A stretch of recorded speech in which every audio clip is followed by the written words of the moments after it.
Breaking tonight, an armed standoff in the Oregon wilderness shows no signs of ending anytime soon. It started with a group of ranchers unhappy that two of their neighbors were sentenced to lengthy federal prison stints for starting fires on their own land.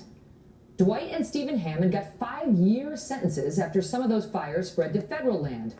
Their supporters first protested, and then a group broke off and decided to take control of a national wildlife refuge in Oregon, trying to make a point that the feds here are really just trying to stick it to the ranchers. Among them, the sons of rancher Cliven Bundy, who had his own memorable and controversial dispute with the feds back in 2014. In moments, we will be joined by one of the Bundy sons, Ammon Bundy. But we begin with Trace Gallagher reporting from our West Coast newsroom. Trace?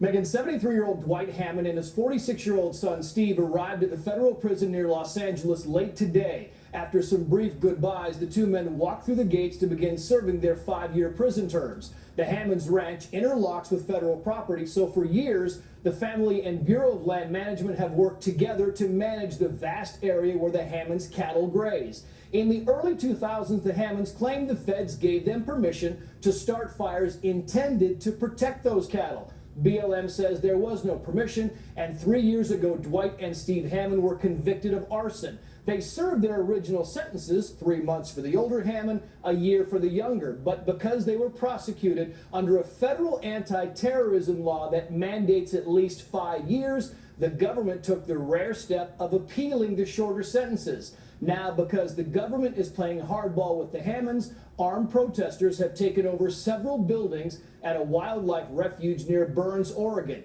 The man leading the takeover, Ammon Bundy, claims he's fighting against government oppression, but the local sheriff thinks Bundy wants to overthrow the local and federal government. Listen.